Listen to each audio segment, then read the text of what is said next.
Welcome back to another episode of Colton Posey Fishing. So today we're going to be talking about January bass fishing, and I'm going to answer a few questions that I've had over the past couple months. I do want to apologize again, guys. I'm sorry that I can't put out content as much as I would like. We've got a lot going on with our son, and it's just a lot. I don't get to get out on the water as much as I would like. I've also pinched a nerve in my back, my sciatic nerve, so I've been down a couple weeks with that. So it's been rough. But either way, I'm going to give you some tips to hopefully help you catch bass during the cold time of the year, January. In Alabama, January, February, and March are usually super cold. So either way, we're going to be talking about it. So stay tuned. This is something you don't want to miss.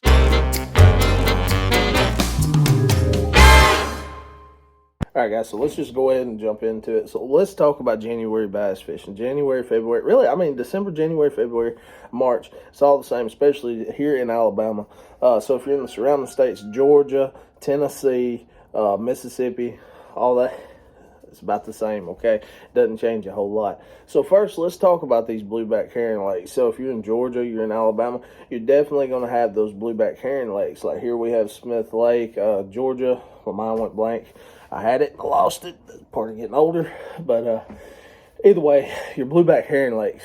So typically these bass, this is the time of year on those blueback herring lakes where you're going to catch your big football spots.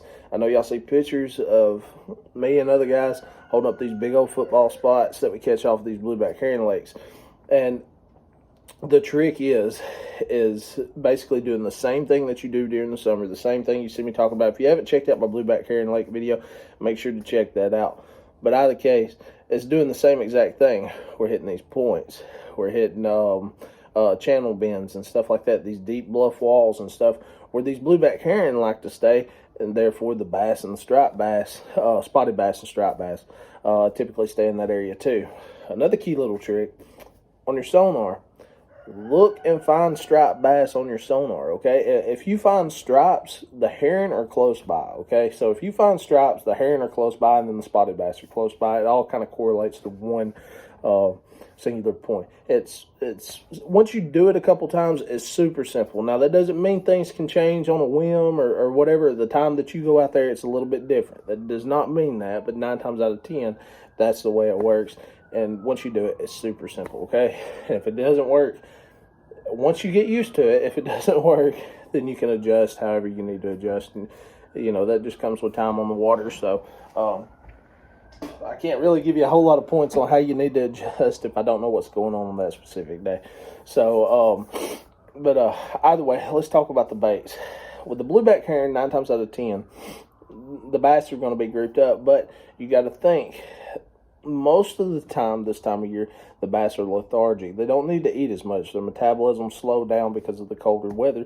The water's cooler and stuff, so their metabolism's not real high, so you don't have a whole lot of those crazy feeding frenzies. So basically, what I do during the January, February, March, December, those months, the colder months, is I try to pinpoint where the fish is. So whether that's using my sonar or whether I'm just going to hit a point real quick, I'm going to adjust the level of my bait.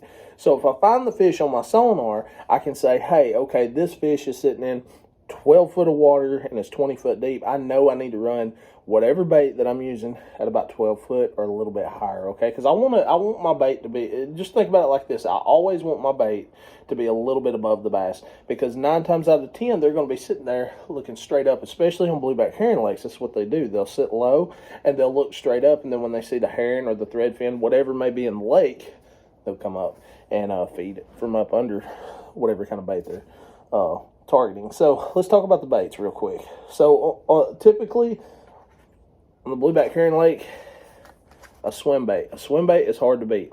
This time of year, I specifically like the Rage Swimmer. This 3.75-inch Rage Swimmer, okay? I specifically like this one. Y'all hear me talk about these all the time during the winter, and there's a specific reason that I use these. It's hard to see on camera, but either way, next time you're in the tackle store, pick these up and just look at them compared to the Kitex and the other ones.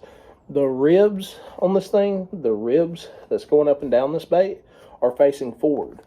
What that does is that creates more resistance in the water. So, therefore, when I slow that bait down, because I'm going slower during the winter than I am during the warmer months, when I slow that bait down, I still have a lot of resistance, and I still have that good action that the tail has and stuff. It's not a crazy, wide, floppy action. I can speed it up, and I can get that tail where it's buzzing. Just like this time of year, typically you're going to run your flat-sided baits because it's got not a wider wobble, a more narrow wobble. Okay, it's not going to run like this. It's going to run more like this, like a rattle trap. Okay, so always keep that in mind. Now, one of the other things that you can do.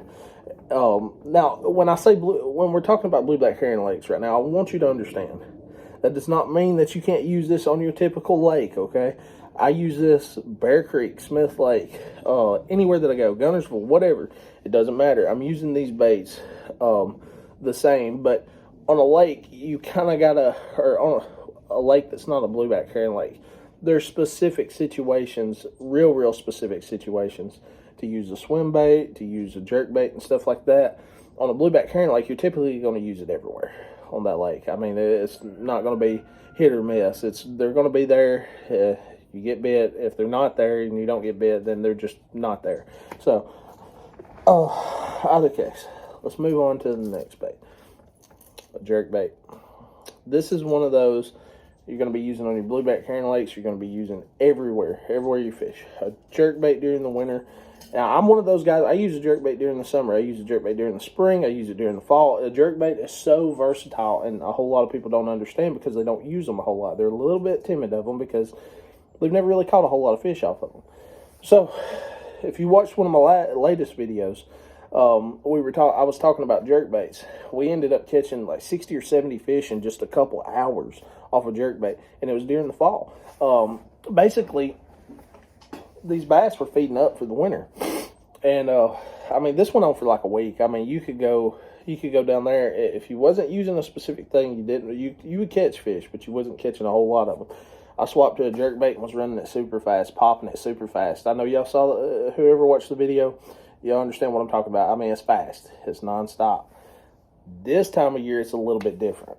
Okay, I'm going to be running this bait, pop, pop, stop. I may let this thing, I swap it up. Okay, and this is how you figure out how the fish want it. Pop, pop, and I'll pause for like 5 seconds. Pop, pause for like 5 seconds. Pop, pop, pop, pause for like 5 seconds. And then, maybe I'm back to the boat. So I'm swapping it up, my order. So 1 pop, 3 pops, 2 pops, 1 pop, 3 pops, and I'm letting it sit for 5 seconds. I do that a couple times, so I don't get bit. I'm going to do the same order as far as like 1, 3, 2, whatever, but I may let it sit for 10 seconds. I may let it sit for 8 seconds. And I just keep doing that. And eventually, you're going to get in a rhythm. Like a while back on Warrior River, I would pop, and then let it sit there and pause for like 12 seconds. And every time, just about it, 9 times out of 10, when I would let it pause for about that 12 seconds, which we were on fish, and we knew we were on fish. That's one of the big key things, too. Let it pause for like 12 seconds. Every time I would go to do the next pop, I would get bit right on the pop. Okay? So, you're going to have to play around with it like that. It's not a one rhythm dominates all. It's back and forth. You'll the more you play with this bait right here, the more fish you'll catch, and the more you'll understand exactly how it works. It is a great bait for any time of year. Any time of year. It does not matter. This bait is amazing. Now, this one right here specifically, this is the Berkeley Stunna. This is the Stunna 112. All these baits I'm going to have linked down in the description, so if you're interested in them, just go down there, click on it, take you straight to Tackle Warehouse. I do want to say I'm not sponsored by any of these companies. This is just what I use. I'm not sponsored by anybody. Don't want to be sponsored by anybody. Okay, the only company I could recommend, to be honest with you, if you want to stick to one specific company, G Money Jigs, I'm a firm believer in them. I've been a believer in them since I was a kid. Some of the best jigs on the market. Not just saying that because I was affiliated with them for, I can't remember what season it was. But either way, they're good jigs, period. I pay out of pocket for them just like y'all do. So, either case, another bait. Now, this is going to work whether you're on a blueback herring lake or whatever, if you're on a blueback herring lake and you're targeting those fish that are in those big chunk rocks eating crawfish, and if you're on your normal lake, maybe you're under a bridge pylon or something like that, you got those rocks, there's a lot of crawfish in that area, the Rapala DT. Okay, this one's DT10. You know, buy it based on what depth you're fishing. Sorry, I gotta adjust myself. I got that pink sciatic nerve. It's a little aggravating. But either case, the Rapala DT series. Okay, I like this crawfish color. It's called the Demon, DT10 Demon. Okay.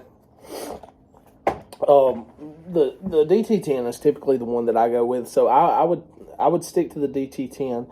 Or buy what you need for whatever depth you're fishing, but I typically use the DT10 more than anything. That's about the depth level that I use, that 8 to 9 foot range, like maybe around the bends and stuff, around bridges and stuff. So I'm taking this bait, and typically what I do is I make a cast way over where I'm wanting to target.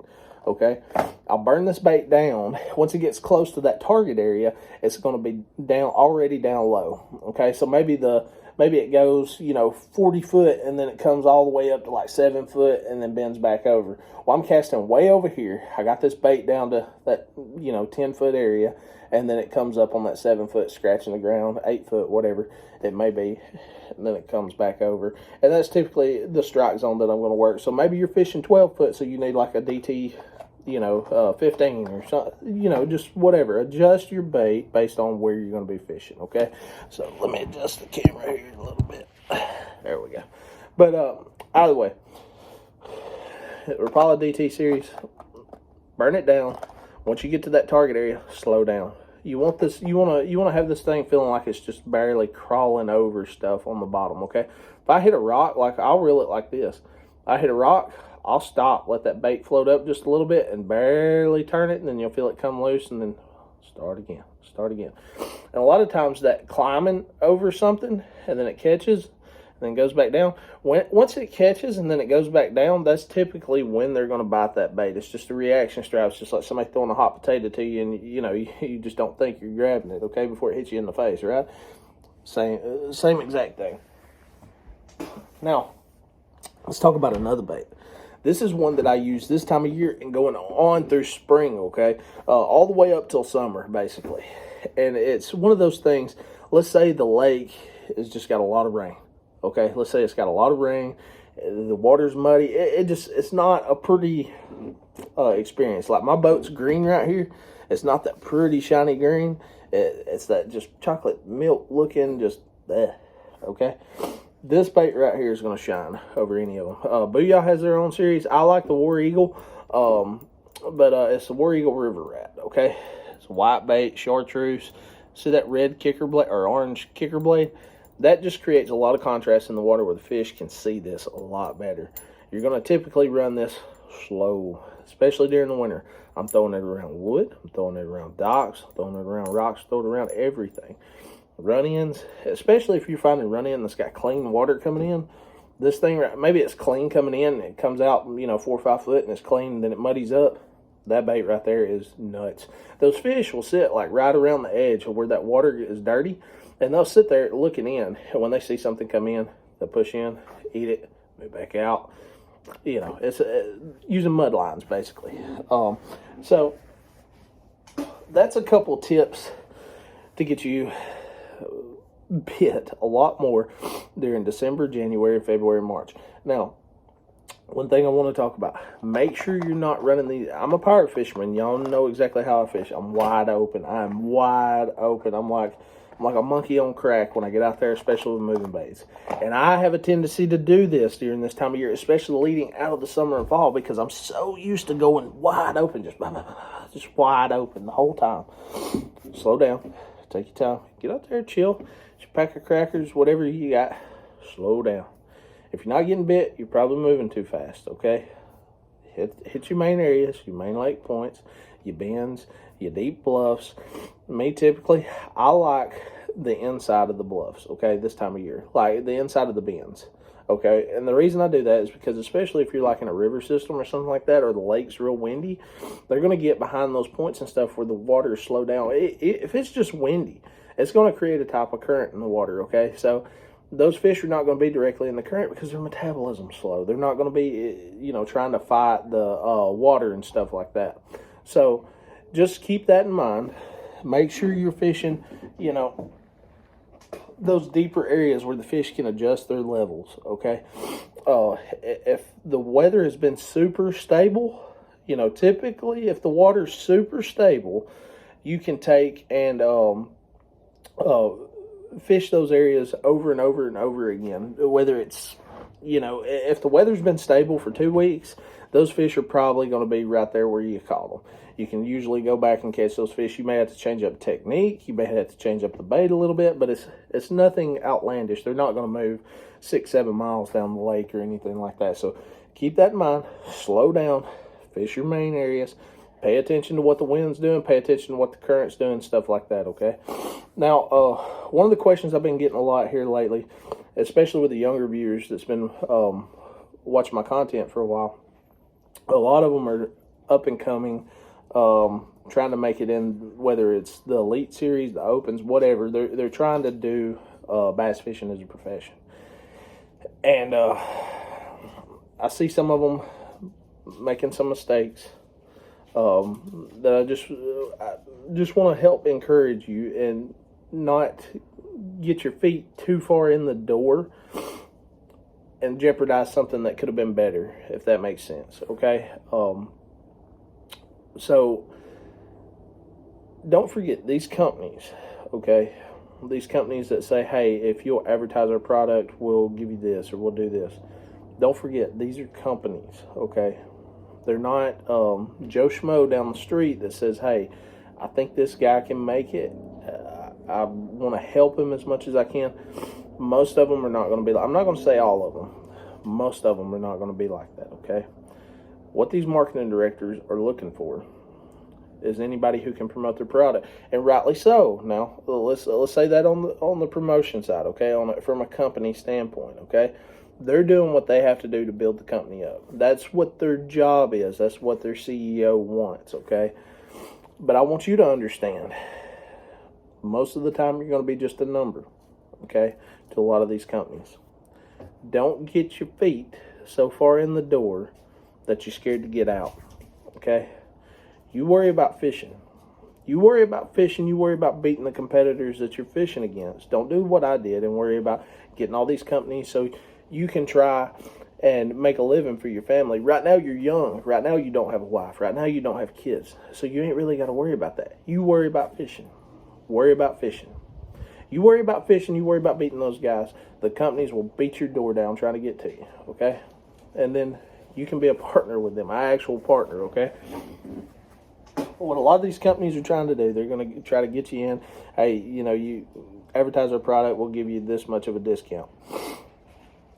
If they're just wanting to give you a discount, don't do it, man. It's not worth it. It's a lot more work than it is benefit for you, especially the fisherman who's trying to make a living doing this stuff, okay? And now, if maybe it's a big company like Berkeley or something like that, and you use 90% Berkeley products, it may be a good idea. But if you don't do it. Don't do it. It's more work than it is anything. It's more work. You're not going to get what you need to survive as a fisherman, especially if you're trying to make it as a professional.